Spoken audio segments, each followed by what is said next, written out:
नमस्कार, आप देख रहे हैं न्यूज़ इंडिया। मैं हूं आशिफ इकबाल। आज एक खास शख्सियत से आपको मिलवाने जा रहे हैं। उनसे बहुत सारी बातें करनी है हमें। बहुत दिनों से वक्त भी हम ले रहे थे, लेकिन उनके पास वक्त नहीं था। लेकिन आज उन्होंने कहा कि नहीं, आज हम वक्त भी निकालेंगे और बहुत सारी बातें भी करेंगे, और बातें भी दिल खोल कर। जी हाँ, हम बात कर रहे हैं उस बेबाक नेता की जो अर्श से फर्श तक और फर्श से अर्श तक का तमाम, जो आप कह सकते हैं कि नीचे से उठकर मंजिलों तक पहुंचने की एक मिसाल कायम करने वाले लीडर, उत्तर प्रदेश के भारतीय जनता पार्टी की मुखर आवाज के तौर पे जाने जाने वाले डॉक्टर एसपी सिंह बघेल हमारे साथ हैं और केंद्रीय स्वास्थ्य राज्य मंत्री हैं। बहुत बड़ी जिम्मेदारी है, पहले भी जिम्मेदारियां संभालते रहे, आज भी नई जिम्मेदारी है। बहुत स्वागत है आपका न्यूज़ इंडिया में। नमस्कार सर, हमने कुछ गलत तो नहीं कहा? क्योंकि जिस तरीके से अगर आपकी चीजों को पढ़ा जाए, समझा जाए, बड़े आपने ग्रास रूट से शुरुआत किया, बहुत छोटे से स्तर पे आपने शुरुआत की। आज जहाँ हैं वहाँ मिसाल कायम करते हैं। जब आप बोलते हैं तो लोग सुनते भी हैं और समझते भी हैं कि कैसे, ऐसे ही नहीं किसी ने कुछ कहा है, क्योंकि वो पथरीले रास्तों के तय किए हैं उसके बाद यहाँ पहुंचे। बस मैं अकेला ही चला था जानवे मंजिल, लोग मिलते गए और कारवां बनता गया। वक्त वाली बात है, तो वक्त तो बिजी रहते ही हैं, सारे लोग व्यस्त हैं। वक्त मिला तो सुलझा दूंगा तेरी जुल्फें भी, अभी तो उलझा हुआ हूँ वक्त को सुलझाने में। बहुत खूब। इसीलिए कहते हैं कि आप जब बात करेंगे तो बेबाकी से ये चीजें होंगी। सर, एक चीज और जानना चाहते हैं, क्या आपने शुरुआत में ये सोचा था कि मुझे जाना उधर ही है जहाँ कोई न जाए, जाना तय वही करना है? नहीं, ये सब डेस्टिनी है, और जो लोग तय करते हैं जरूरी नहीं वही सफल हो। कई बार आपको ईश्वर उधर ले जाता है जो उसको मंजूर है। तो मैं छात्र राजनीति किया करता था, लेकिन बीच में कुछ छात्र नेताओं का भविष्य बहुत खराब देखा।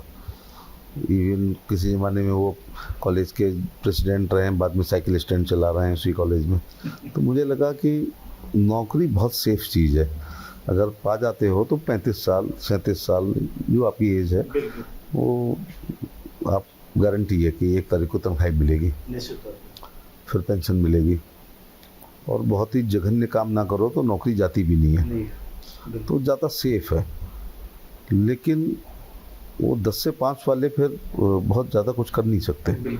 लेकिन एक गारंटी है, जॉब गारंटी। तो बीच में ऐसा लगा कि चलो नौकरी करते हैं, फिर लगा कि इसके लिए नहीं आया हूँ मैं। तो फिर राजनीति की, मैं एमएससी करके पुलिस में आया था, फिर लॉ की, पीएचडी की, उच्च शिक्षा सेवा आयोग जो उत्तर प्रदेश में, उसमें वैकेंसी कुछ आई, फॉर्म भर दिया, कमीशन ने सिलेक्ट कर लिया। उत्तर भारत का सबसे अच्छा कॉलेज आगरा कॉलेज, आगरा में लेक्चर हुआ। तो फिर एडिट कॉलेज है, यहाँ रह के राजनीति कर सकते हैं। अच्छा। तो थोड़े वायरस स्टूडेंट लाइफ पे तो थे ही, और वो कभी छोड़ दिया था। हाँ, वो मरते कभी नहीं है, वो इनएक्टिव थोड़े हो जाते हैं, लेकिन पॉलिटिकल वायरस कभी ख़त्म नहीं होते। फिर अनुकूल परिस्थितियों पे वो पनप जाते हैं। तो फिर राजनीति शुरू की, और पुलिस छोड़ने के 5 साल 1 महीने में मेंबर ऑफ पार्लियामेंट हो गए। अच्छा। और वो भी हवा के खिलाफ। क्योंकि कई बार लगता है ना कि कई लोग कहते हैं कि हम एमपी हुए, तो कई बार लगता है कि नहीं, माहौल था, हवा थी, लहर थी, सुनामी थी, तो कोई ज़्यादा तारीफ नहीं है। तो हवा के प्रतिकूल जीते थे। तो उस समय हवा दूसरी पार्टी की थी और मैं दूसरी पार्टी से था, वो इकलौता जीता था। हमारी कमिश्नरी में 7 लोकसभाएँ हैं, तो 6 लोकसभा बीजेपी और 7वीं लोकसभा में समाजवादी पार्टी से। फिर हैट्रिक हो गई, और किन्हीं कारणों से समाजवादी पार्टी छोड़नी पड़ी। मुलायम सिंह जी के बहुत नजदीक रहे, नो डाउट। कहते हैं कि मैं आज भी मृत्यु उपरांत भी कहता हूँ कि चंद जिन पर जो नज़दीक लोग थे उनमें से मैं एक था, और राजनीति सीखी बहुत है उनसे। हम लोगों का होम डिस्ट्रिक्ट एक है, मैं उनके सुरक्षा अधिकारी भी रहा हूँ, तो बहुत कुछ सीखा है। बिल्कुल। हम इस वक्त के पॉलिटिकल सिनेरियो की अगर बात करें, क्योंकि ये बहुत लंबी फहरिस्त, अगर आप बताने पे आएंगे तो ये पूरा आधा घंटा भी बहुत छोटा हो जाएगा। अगर हम पॉलिटिकल इस वक्त सिनेरियो की बात करें, तो इस वक्त जो मंत्रालय आपको मिला, स्वास्थ्य मंत्रालय की जिम्मेदारी है। स्वास्थ्य मंत्रालय भारत सरकार के लिए क्या, बल्कि दुनिया के लिए एक ऐसे आइडियल मिनिस्ट्री के तौर पे देखा जाता है, खासतौर पे 2019 के कोविड के बाद, कि जो भी इसकी जिम्मेदारी संभालेगा वो बहुत सशक्त होना चाहिए, बहुत मजबूत होना चाहिए, और मतलब लोगों तक डायरेक्ट पहुंच होना चाहिए। कैसे देख रहे हैं आप इस मंत्रालय को? प्रधानमंत्री जी का आभार प्रकट करना चाहूँगा। लॉ एंड जस्टिस भी अपने आप में एक बहुत अच्छा विभाग है। जो भी अच्छे कानून आते हैं, विधेयक आते हैं, ऑर्डिनेंस आते हैं, वहाँ से होके आते हैं। तो वो पर्दे के पीछे रहकर बहुत मेहनत करनी पड़ती है। लेकिन इंसान का जन्म हर धर्म में बहुत सौभाग्य की बात मानी जाती है कि इतनी करोड़ों योनियाँ हैं तो उसके अंदर इंसान, फिर उसकी जान बचाना तो परम सौभाग्य की बात है। तो स्वास्थ्य एवं परिवार कल्याण विभाग का मुख्य काम ही है लोगों का इलाज करना। इलाज इसलिए किया जाता है कि वो उनकी जीवन बचे। तो इसमें रोज़ कोई ना कोई पुण्य का काम, मुझे ऐसा लगता है कि पुण्य का काम आज किया गया है, क्योंकि शोषित वंचित पीड़ित लोग की संख्या इस देश में बहुत ज़्यादा है जो निजी अस्पतालों में इलाज नहीं करा सकते हैं। तो ऐसे लोगों की सहायता करना या स्कीमें लाना, आप किसी की कभी रिकमेंडेशन ना करें, पॉलिसी बना दें। जैसे प्रधानमंत्री जी का धन्यवाद देना चाहूँगा कि वो है ना कि आयुष्मान कार्ड दे दिया, तो 11 करोड़ परिवार अब 5 लाख प्रति व्यक्ति प्रति साल उनका 7 स्टार अस्पतालों में, 5 स्टार छोटी चीज़ है, like Medanta, like Apollo, like Gangaram, Max, Fortis, इन सब में उनका भी इलाज हुआ करेगा। अखंड भारत की है।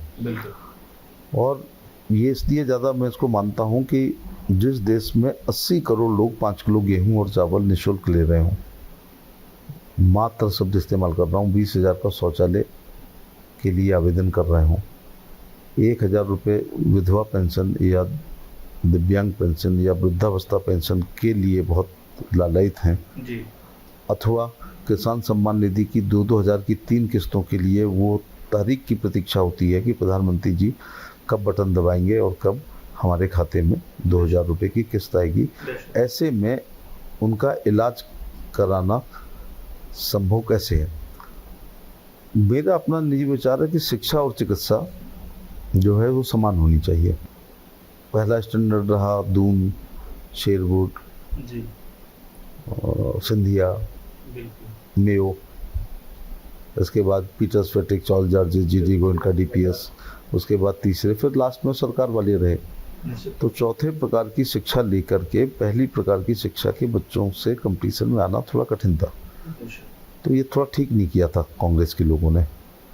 दूसरा ये किया कि शहर के बच्चे अंग्रेजी पढ़ते रहे और उत्तर भारत के बच्चे कक्षा 6 में अंग्रेजी से मुलाकात करते रहे। और सिविल सर्विस में तो इंग्लिश को फिर कंपलसरी भी नहीं था। मध्य प्रदेश में ऑप्शनल था। बिल्कुल, बिहार में तो अच्छा, मुझे बिहार का नहीं पता कि ऑप्शनल था, लेकिन उत्तर प्रदेश में 6 में कंपलसरी था। अब 6 आते आते माइंड सेट हो गया था। अगर कोई बहुत अच्छे खानदान का बच्चा है तो 5 साल में स्कूल जाता था। तो 11 साल की उम्र में हम 6 में आए, तब capital letter, small letter, alphabet से मुलाकात हुई। तो ये थोड़ा ठीक नहीं है। फिर ऊपर एक आंग्ल भाषा है, उसको समझना है। पहले से मनोवैज्ञानिक असर है कि अंग्रेजी है।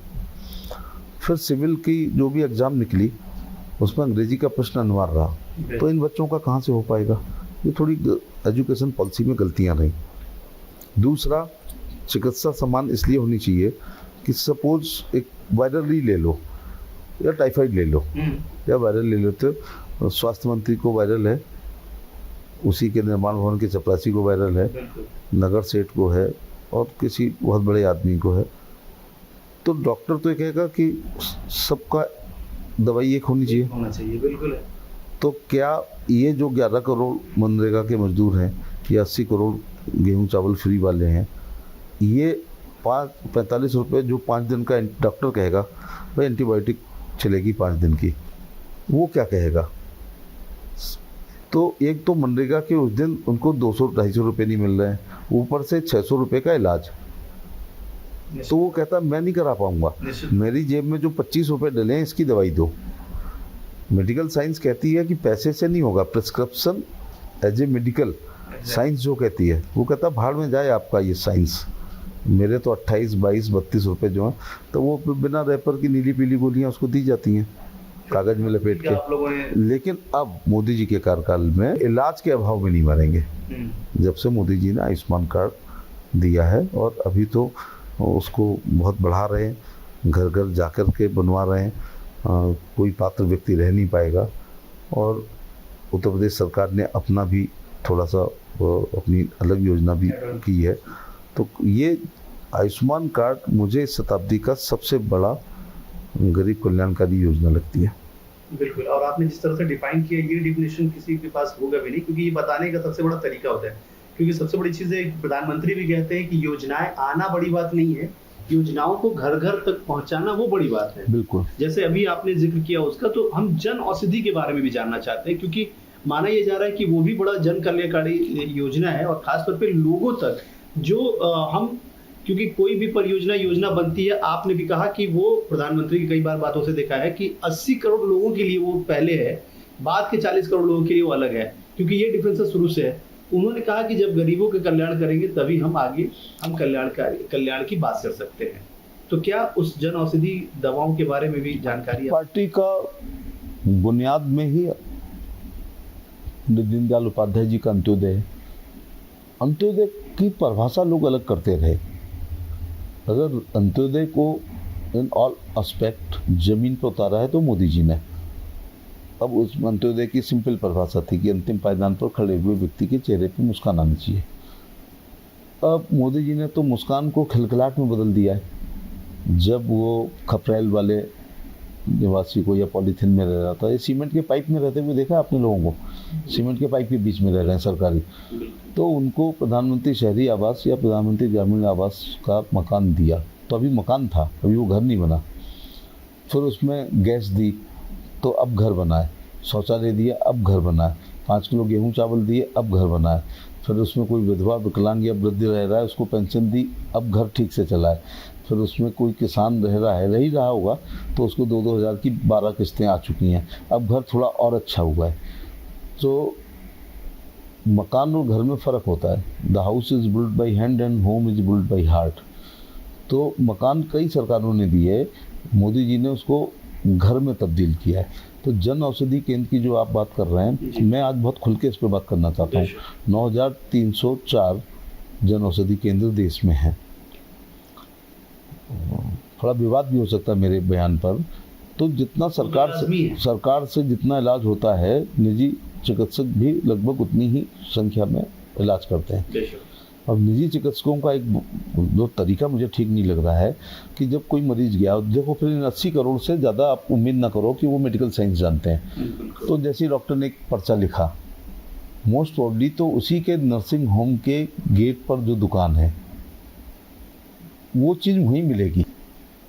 अब मरीज को ये सोचना चाहिए कि सॉल्ट से, जेनरिक सॉल्ट से हमारा इलाज हो रहा है, ना कि उसमें कंपनी का नाम होना ज़रूरी है। अब मैं खुद प्रयोग करता हूँ बहुत ज़्यादा, CGHS कार्ड दवाइयाँ यहाँ नहीं लेता हूँ, लेकिन कई बार क्या होता है, मैं लंबे दौरे पे हूँ तो मुझे दवाई खरीदनी है। एक दवाई मैं याद भी कर लूँगा उसको, 125 रुपये के मैंने पत्ता लिया जी। और जन औषधि केंद्र पर वो खाली 28 रुपये में थी, सिर्फ 28 रुपये। हाँ, तो 50 रुपये से लेके 50% से 90% का फ़ायदा होता है। मैं अपील करना चाहूँगा आपके चैनल के माध्यम से, एक चिकित्सकों से कहना चाहूँगा कि भैया जो जन औषधि केंद्र पर उपलब्ध हैं उन्हें लिखकर थोड़ी कृपा करो। नंबर 2 बात है कि मरीजों से कहना चाहूँगा, आप थोड़ा पढ़ो लिखो।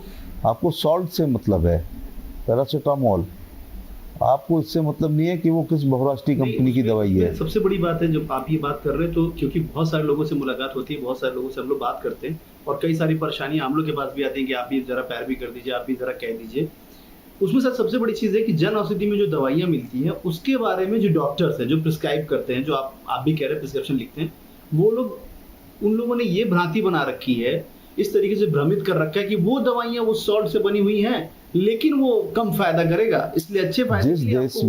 जिस देश में नहीं, जब अशिक्षित लोग रहेंगे तो बुद्धिमान लोग राज करेंगे। बुद्धिमान लोग किस पे राज कर रहे हैं? जो उनसे कम बुद्धिमान है। बिल्कुल। जिस देश में ये तक एक भ्रांति हो, जो हमारे गांव में कहते हैं हमें तो फलानी डॉक्टर की दवाई लगती है। अरे भाई, डॉक्टर थोड़ा सा फैमिली का बैकग्राउंड जानता है, लेकिन सर्दी जुकाम बुखार दस्त 50% मरीज तो इसी के होते हैं। इसमें क्या डॉक्टर की विशेषता है कि फलाने का ही लगता है? कोई फैमिली डॉक्टर भी कोई चीज़ है क्या? मैं नहीं मानता हूँ। बिल्कुल कि हमें फलाने की दवाई लगती है। एक तो भ्रांति, इसको जनता तोड़े कि इसमें कोई नहीं ये बात है कि एक फैमिली डॉक्टर ही सब कुछ जानता है। दूसरा, आजकल पैथोलॉजिकल टेस्ट से हर चीज पता चल जाती है। हाँ बिल्कुल है। अब तो गजरा जमाना है जब नाड़ी पकड़ते थे और वो बात पित्त और कफ बताया करते थे। तो अब तो डॉक्टर सबसे पहले वो टेस्ट ही लिखता है। स्वाभाविक बात है कि क्यों माथापच्ची करो। तो मेरा ये कहने का तात्पर्य है कि जनता से निवेदन है कि जन औषधि केंद्र पर जाएं, 50 से 90% पैसे की बचत करें, और चिकित्सकों से भी कहना चाहूँगा कि सोशल रिस्पॉन्सिबिलिटी भी महसूस करो। तो ये जन औषधि केंद्र से मैं लोग करें, और ऐसी बात नहीं है जन औषधि केंद्र पे भीड़ हो रही है। हाँ नहीं अब जन औषधि केंद्र पे भीड़ हो रही है। यही मैं कह रहा हूँ कि प्रधानमंत्री या आप लोग खुद भी, ये प्रधानमंत्री भी कहते हैं और आप लोग भी इस पे कर रहे हैं कि जब तक प्रचार प्रसार के माध्यम को और मजबूत नहीं करेंगे, जब तक उन लोगों तक ये नहीं बताएंगे कि देखिए ये चीजें आपके लिए बेहतर है, तब तक वो लोग, जैसे आपने भी कहा कि जो अशिक्षित हैं उस पर शिक्षित लोग राज कर रहे हैं, तो जिन लोगों को जानकारी नहीं है उन तक जानकारी पहुंचाने का ये काम होना चाहिए, और इसमें हम लोग भी अपनी महत्वपूर्ण भूमिका निभाएंगे और आपके इस घोषणा को कम से कम हम जन जन तक पहुंचाने का काम करेंगे। एक सवाल और है सर, क्योंकि आप जिस तरीके से बेबाकी से बात करते हैं, आपसे ये सवाल बहुत लाजमी और बहुत लोगों की, जैसे ही मालूम हुआ कि मैं आपसे बात करने वाला हूँ, कई सारे लोगों ने मेल किया, मैसेज किया और कहा कि ये जरूर उनको अवगत कराएं कि आज प्राइवेट हॉस्पिटल जो 7 स्टार, 8 स्टार, 5 स्टार, 4 स्टार हो रहे हैं, वही सरकारी अस्पतालों की बात करें तो दिन ब दिन उनका स्तर गिरता जा रहा है। आखिर ये जो डिफरेंसेज है, गरीब आदमी और गरीब, धनी आदमी और धनी, ये कब कम होगा और ये कैसे दूर होगा? आवश्यकता आविष्कार की जननी है। सब चीजें 9 साल जो मोदी जी को मिले हैं उसके पहले झोला छाप डॉक्टरों से इलाज कराओ, और इसके बाद आकर एम्स वाले से कहो कि हमें 9 दिन में ठीक करो। तो झोला छाप टाइप के नेताओं ने इस देश को बीमार किया है, और उसके बाद एकदम 9 साल में उम्मीद करो कि सब कुछ ठीक हो जाए, तो सुधरने में थोड़ा टाइम लगेगा। नंबर 1 बात। नंबर 2 बात मैं कहता हूँ, आवश्यकता आविष्कार की जननी है। तात्कालीन सरकारों के सरकारी अस्पताल जब मानक के अनुसार लोगों के दिमाग में फेल हुए होंगे, तब जाकर के प्राइवेट स्कूल आए और प्राइवेट अस्पताल आए।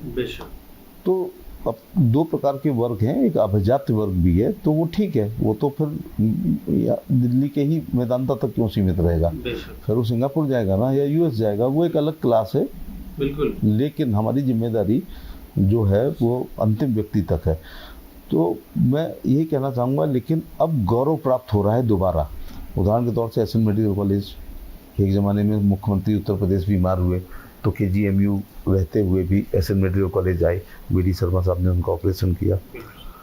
फर्स्ट चमकते हुए मैंने बचपन में सरकारी मेडिकल कॉलेजों को देखा है, चाहे वो हैलेट हॉस्पिटल कानपुर रहा हो या एसएन मेडिकल कॉलेज आगरा रहा हो या सवाई मानसिंह जयपुर रहा। मैं थोड़े उदाहरण दे रहा हूँ, या लाला अस्पताल। मैंने जो मेडिकल कॉलेज देखे हैं, मेरठ का या बुंदेलखंड झांसी को, मैं सब में अपने मरीजों को देखा है। फर्स्ट चमकदार होते थे, डॉक्टर विजिट करता था तो लगता था कोई SSP आ गया है, भगदड़ मचती थी। फर्स्ट क्लास बिस्तर होते थे, लाल कंबल मुझे याद है। इवन वो जो खाना मरीज को दिया जाता था, कई बार हम भी सोचते थे कि इसमें से 2 और खाने को मिल जाए। दूध मिलता था, अंडे मिलते थे, ब्रेड मिलती थी। ऐसा नहीं था, ऐसा सरकारी अस्पतालों में जाते थे। बीच के कालखंड में जब ये क्षेत्रीय दलों की सरकारें आने लगी, यूपी में सपा बसपा सपा बसपा सपा बसपा, उस समय इनकी प्रायोरिटी नहीं रही। तो लेकिन मोदी जी के नेतृत्व में इतनी ज़्यादा पैसा हम लोग सरकारी मेडिकल कॉलेजों को दे रहे हैं, सुपर स्पेशलिटी के लिए दे रहे हैं। 66 बनाम 9 देखो, इंदिरा गांधी जी या कांग्रेसी कहते हैं 47 से पहले ये था, 47 के बाद वो तो गंगा जी में बहुत पानी बह गया। लेकिन 47 से लेके 14 और 14 से लेके 23, 66 बनाम 9 की तुलना करें तो एम्स दुगने हो गए। 66 साल में जितने थे, 9 साल में उससे जस्ट डबल, 15 एम्स हैं, सैटेलाइट एम्स हैं, एम्स का दर्जा मिल रहा है। PGI दुगनी हो गई। मेडिकल कॉलेज तो दुगने से नहीं 10 गुने हो गए, क्योंकि 1 डिस्ट्रिक्ट 1 मेडिकल कॉलेज हो रहा है। हेल्थ एंड ये वेलनेस सेंटर, उनकी संख्या लाखों में हो गई है। इसके अलावा प्राइमरी हेल्थ सेंटर की बना दी, इतने किलोमीटर पे नहीं है तो बनाया जाएगा। देन CSC, देन जिला अस्पताल बहुत अच्छे किए जा रहे हैं। तो ऐसा नहीं है, 9 साल अभी हुए हैं, अभी एक कार्यकाल और मिलना ही है 24 में, तो मैं जनता से ये अपील करना चाहूँगा कि 9 साल अभी हुए हैं, आपने 66 साल दिए, उससे हर मामले में हम दुगने हैं। 75 हवाई अड्डे 66 साल में और एग्जैक्ट 75 9 साल में। तो मैं सांख्यिकी का छात्र नहीं हूँ कि कितने % की वृद्धि हुई, वो मैं नहीं, लेकिन इतनी मेडिकल में सीट थी 66 साल में, 9 साल में उतनी फिर हो गई, पीजी इतनी थी तो इतनी हो गई, पीजीआई इतने थे तो अब इतने हो गए। लेकिन जो गवर्नमेंट की जो इतना बड़ा सुधार हो रहा है, इतना बड़ा सुधार हो रहा है कि अब दवाइयाँ मिलती हैं मेडिकल कॉलेज में, साफ सुथरे होते हैं, अल्ट्रासाउंड हो रहा है वहाँ पर, MRI वहाँ पर हो रही है। जी। पहले क्या होता था कि जो टेक्नीशियन है वो एक नट बोल्ट निकाल लेता था किसी बड़ी मशीन के MRI की, जो अब सब नहीं है तो ख़राब है और उसका हेड भी उसमें इन्वॉल्व है, तो 100 मीटर दूर प्राइवेट में जाते थे।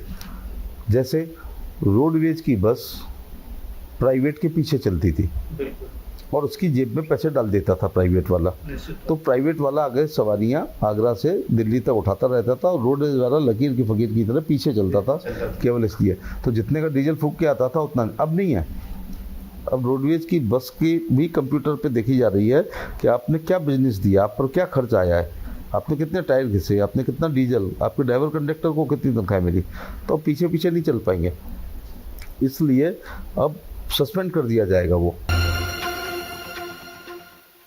हर सोमवार को सीनियर ऑफिसर मीटिंग होती है, हर सोमवार को, और नेट के मोबाइल के ज़माने में तो हर घंटे, और कोई है तो व्हाट्सअप करे, फ़ोन करे, मैं तो खुद अपने फ़ोन उठाता हूँ, उसका रिजल्ट और आती है सर कि क्योंकि पहले क्या था कि पहले सांसद लोग जो होते थे उनके यहाँ 2 चीज़ों की बड़ी भीड़ लगती थी, एक रेलवे की टिकट के लिए और दूसरा एम्स में और सफदरजंग में लेटर के लिए। अब वो लगातार तादाद कम हुई क्योंकि लोग अब ये कहते हैं कि अब तो वो सांसद जी कुछ भी लिख दें तो भी वहाँ कोई पूछने वाला नहीं होता है। होना तो यही चाहिए कि मेरिट के आधार पर, वहाँ पर जगह खाली होने पर और बीमारी की गंभीरता पर होना चाहिए। एक रिक्शा पोलर जो किसी सांसद की चिट्ठी नहीं लिखा पाएगा कभी, तो क्या वो इंडिया रगड़ रगड़ के मर जाएगा? तो होना तो यही चाहिए कि सब चीज़ें ऑनलाइन होनी चाहिए कि आप जो पहले आए वो पहले पाए, होना चाहिए, नहीं होना चाहिए। लेकिन हमारी सांसदों की भी जिम्मेदारी है। और शिक्षित वाली बात की आपने, क्योंकि उस रिक्शा पुलर को ये बात बिल्कुल आप सही करेंगे, सांसद जी क्या नहीं पहुंच पाएगा, लेकिन वो कंप्यूटर सिस्टम पे भी तो उतना अवेयर नहीं होगा। जनसेवा केंद्र इसीलिए खोले गए ना, जनसेवा केंद्रों पर सब चीज़ें उपलब्ध हैं। आप अपना विधवा पेंशन का फॉर्म, विकलांग पेंशन का फॉर्म, वृद्धावस्था पेंशन का फॉर्म, किसान क्रेडिट का, आप आधार कार्ड का, सब चीज़ें आप कर सकते हैं जी। तो इसके लिए भी, और अब बहुत ज़्यादा ऐसे नहीं है जो, अब मैं एक बात बताऊंगा कि हो सकता मैं ना जानता हूँ, लेकिन मेरा बेटा उस काम को 1 मिनट में कर देगा, और कुछ के तो 8 साल के नाती कर देंगे इस काम को। फिर सबसे बड़ी बात है कि एम्स में जाकर के अगर कोई लाइन लगाता है, लाइन में खड़ा होता है तो वहाँ से वापस नहीं आता है।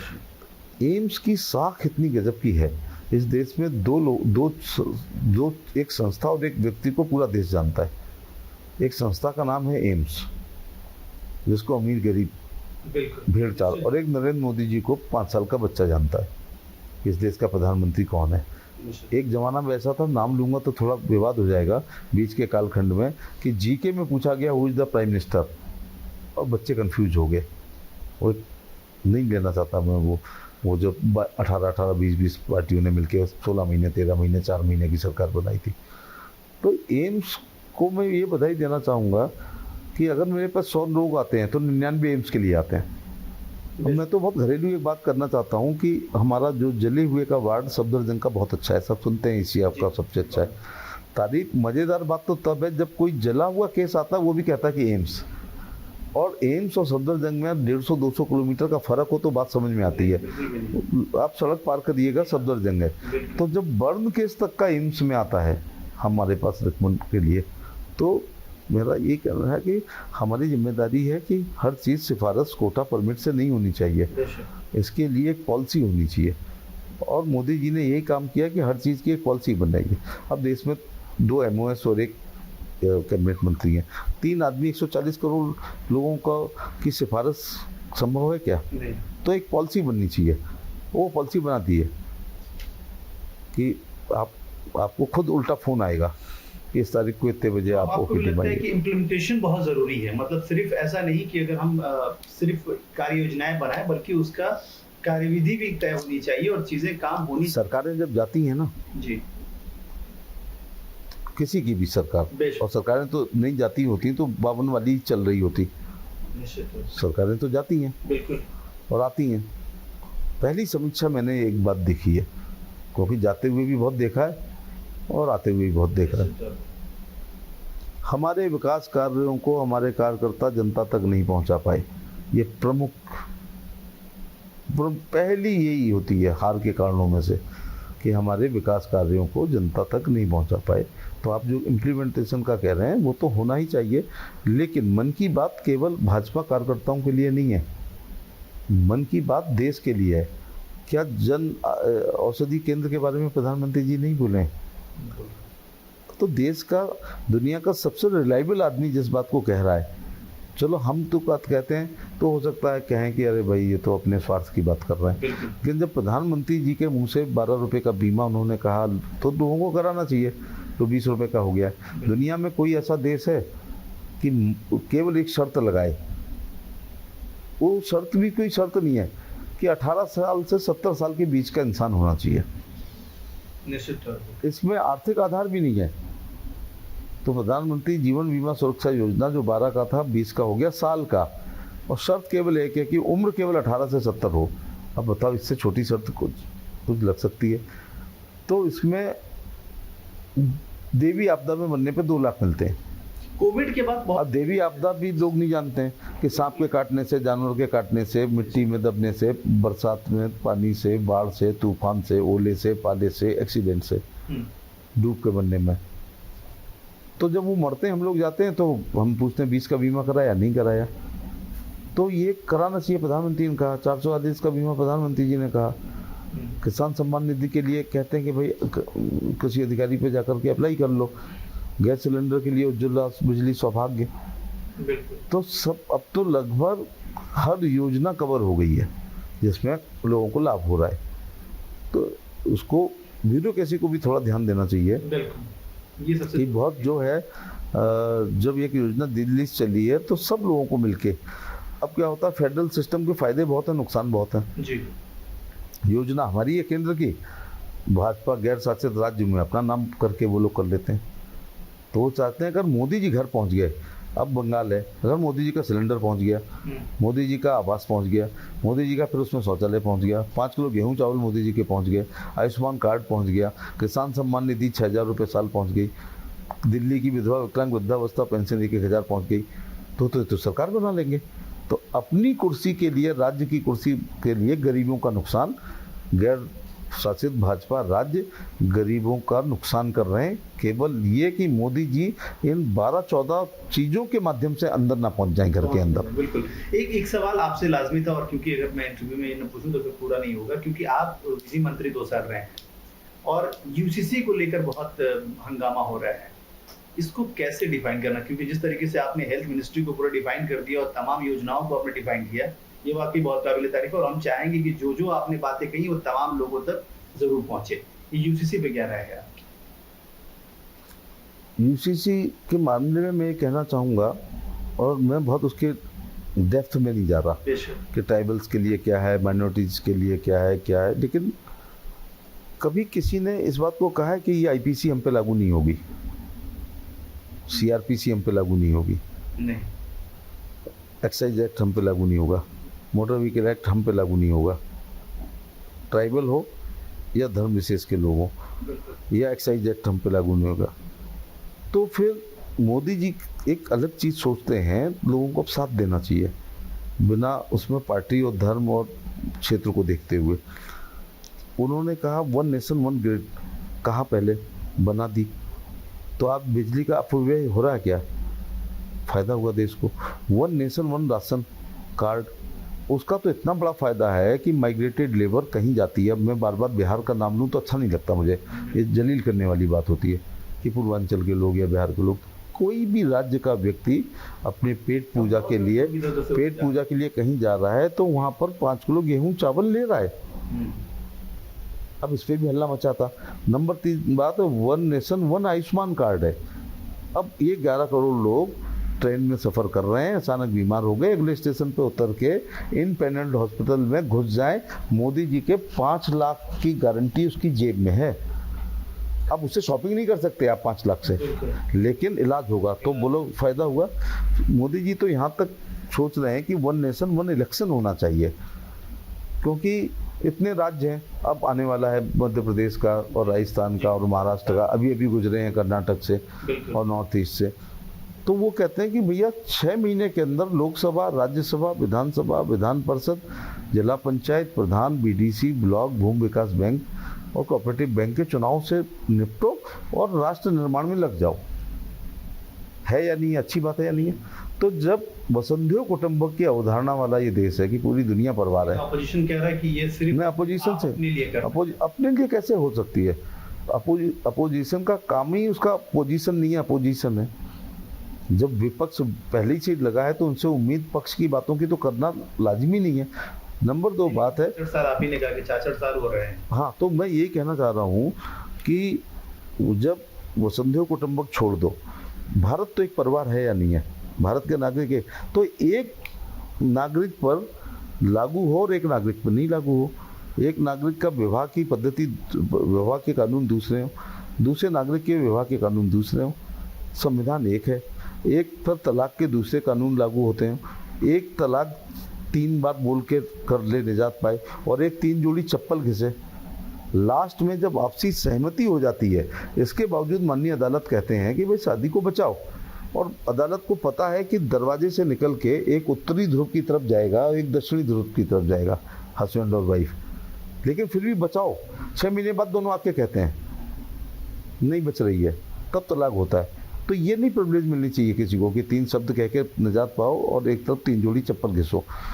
तो यूसीसी है वो उसका केवल उत्तराधिकार के मामले में है, कुछ विवाह सिस्टम से मामले में है, गोद लेने के मामले में, इन चीज़ों के मामले में है।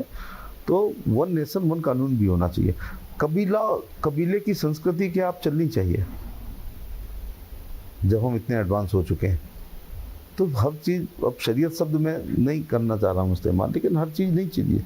किसी की धार्मिक भावनाओं कोई, अब आपकी जो पवित्र पुस्तक है, कोई कॉमा फुल स्टॉप एक भी चेंज करने का धरती पे किसी को अधिकार है? जी नहीं, लेकिन कुछ प्रथाएं हैं वो बदलनी पड़ेंगी, कुछ रिवाजें हैं, रिवाज, प्रथाएं और परंपराएं, इनको थोड़ा सा देश काल और परिस्थिति के अनुसार हमें बदलने की आवश्यकता है।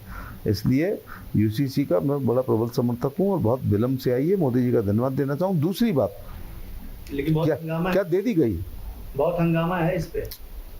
कोई भी इस देश में कोई भी ना कोई कास्ट कर रहे हैं। कास्ट और रिलीजन वालों को कहना चाहूँगा, एक ही घर में 2 लोग थे, एक मेल था एक फीमेल था।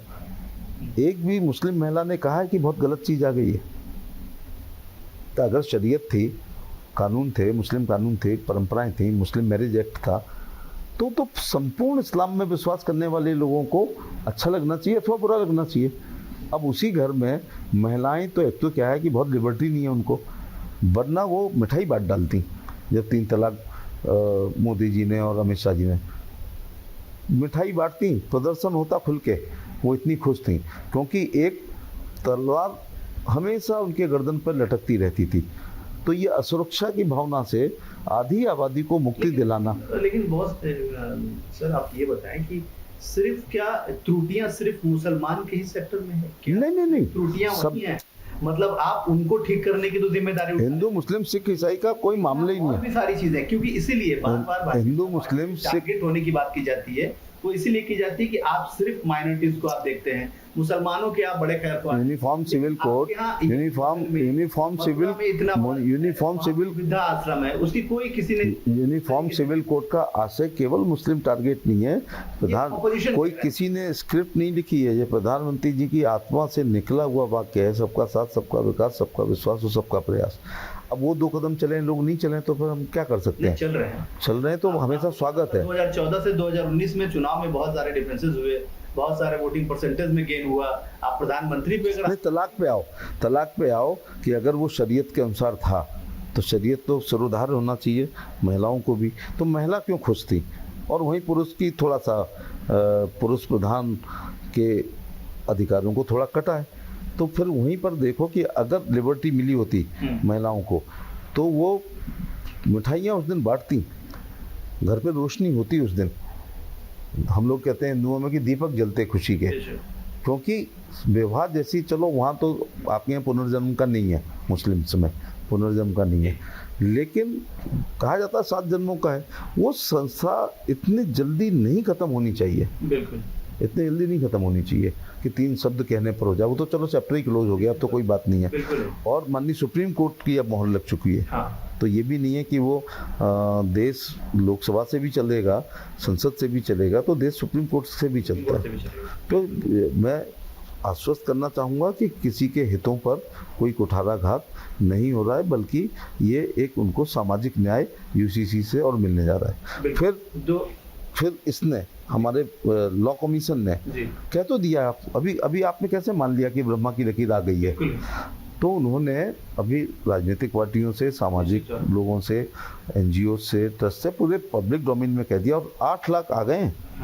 8 लाख सुझाव आ गए जिनको लॉ कमीशन पढ़ रहा है। और इसके बाद जब जीएसटी आई एकदम उधम हुआ, लेकिन वो जीएसटी काउंसिल में 50 संशोधन के बाद आज जो व्यापारी कहता है, जो व्हाइट वाला है, वो कहता है कि ये बात कहता है कि पहले जब आधार आया तो सबसे पहले विरोध आप लोगों ने किया, ये क्या आप लेके आए, क्या आइडेंटिफिकेशन है, फिर बाद में आपने लागू कर दिया, उसमें आपने थोड़े कट पेस्ट कर दी और आपने लागू कर दिया। यही जीएसटी को लेके आपने हंगामे इतने किए थे कि तमाम सरकारें और जितने भी आपकी सरकारें थी, आप लोगं ने कहा था कि लागू नहीं करना। वो जनता के मन, फिर आप लोगों ने जैसे आपकी हमारी सहूलियत के अनुसार नहीं, अपोजिशन सहूलियत के अनुसार नहीं, बल्कि जन सहूलियत के अनुसार लेके आई है, इसलिए बहुत स्टडी की है।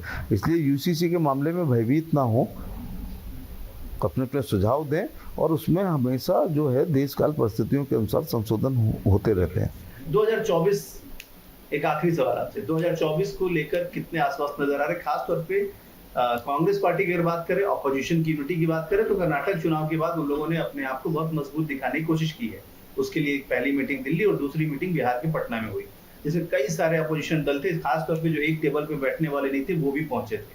तो उसको लेकर वो लोग मानते हैं कि अब हम लोग बहुत आगे बढ़ रहे हैं, बहुत मजबूत हैं, इसलिए वो चैलेंज बड़े हो रहे हैं, इसलिए आनंद फानंद में भारतीय जनता पार्टी और केंद्र सरकार ऐसे डिसीजन ले रहे हैं।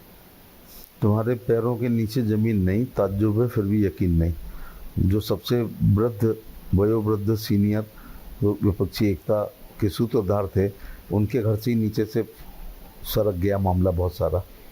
बहुत रेस्पेक्टेड है, मैं व्यक्तिगत आक्षेप नहीं करना चाहूँगा, लेकिन चाणक्य ने बहुत साल पहले कहा था कि ये कोई राजा बहुत लोकप्रिय होगा, जैसे नरेंद्र मोदी जी हैं। तो दुश्मन का दुश्मन, हमारे दुश्मन का दुश्मन हमारा दोस्त के सिद्धांत पर दुर्लभ संधियाँ और दुर्लभ गठबंधन होंगे। ऐसे ही हो रहा है, एक दूसरे को गाली देने वाले, हत्या करने वाले, एक दूसरे की हत्या का प्रयास सपा बसपा तो मैं चलो गठबंधनों का इतिहास बता दूं, हस्र बताता हूँ। गठबंधन छोटा शब्द है, मर्जर बड़ा शब्द है। 1977 में जनसंघ मर्ज कर दिया गया, जनता पार्टी बनी, 85 सीटें थी, आपके जन्म से पहले की बात है, और 85 के 85 अपोजिशन ने जीती। प्रधानमंत्री एक नहीं चला पाया तो बदला गया, लेकिन सरकार 27 महीने चली। तात्कालीन लोग जिंदा हैं, मैं ही हूँ जिंदा ना, मैं 18 साल का था, 17 साल। मैं पूछ रहा हूँ क्या हुआ फिर? आपने जो सब्ज बाग दिखाए, आप चल पाई क्या?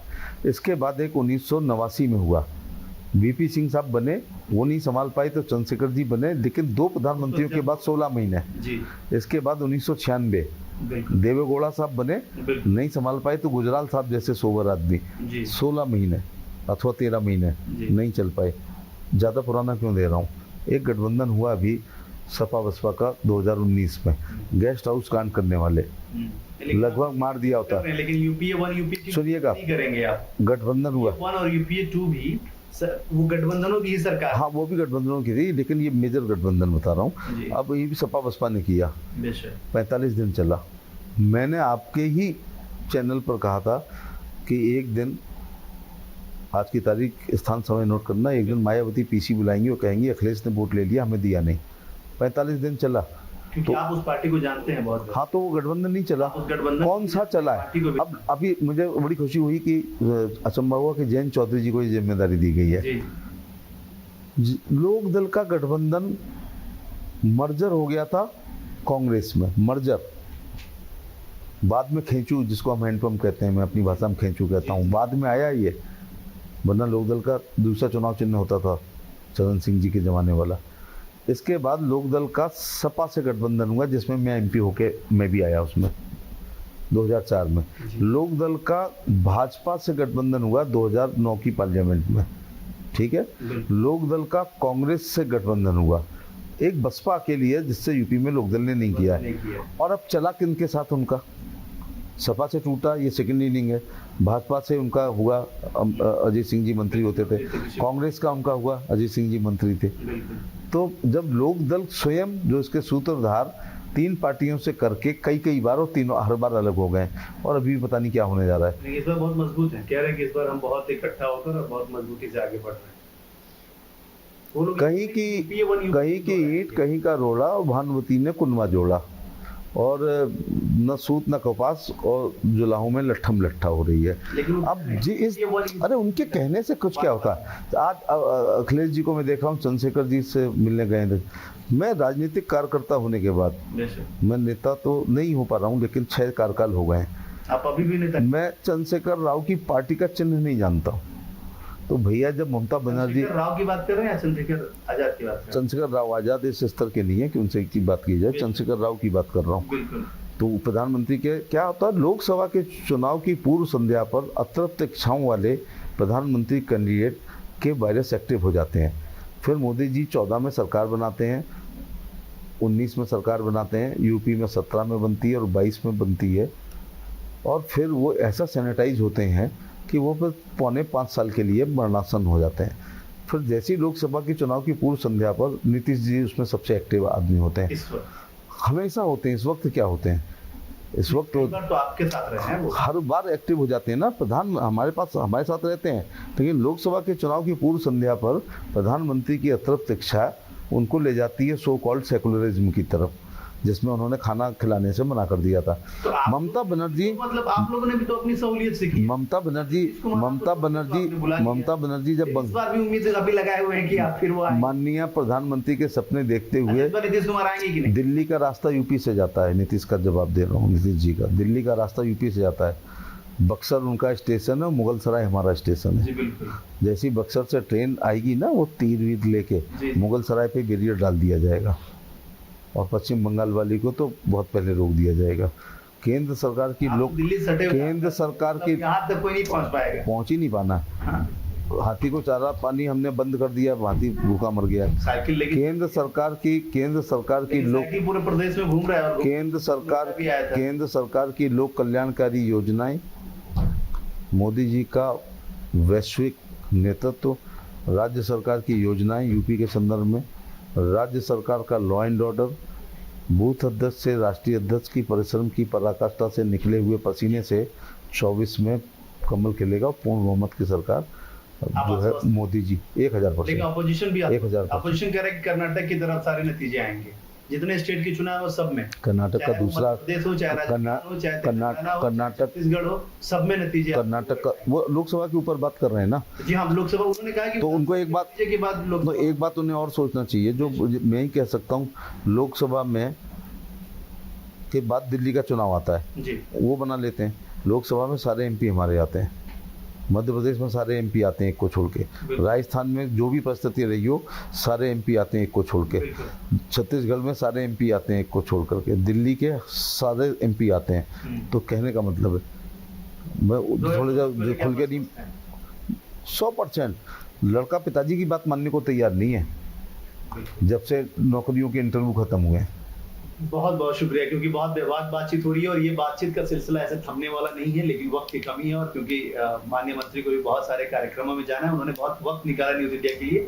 साफ तौर पे बहुत सारी चीजें, बहुत बेबाकी से उन्होंने बात रखी है, वो बेबाक नेता के तौर पे जाने जाते हैं। और सोचिए जरा कि 5 बार के सांसद है, फिर भी कह रहे हैं कि मैं नेता नहीं बन पाया, एक कार्यकर्ता हूँ और कार्यकर्ता ही रहना चाहता हूँ। अगर ऐसे कार्यकर्ता है तो फिर उस पार्टी के लिए कौन कौन सी उपलब्धियां हासिल होगी, ये बात कहना बिल्कुल लाजमी है।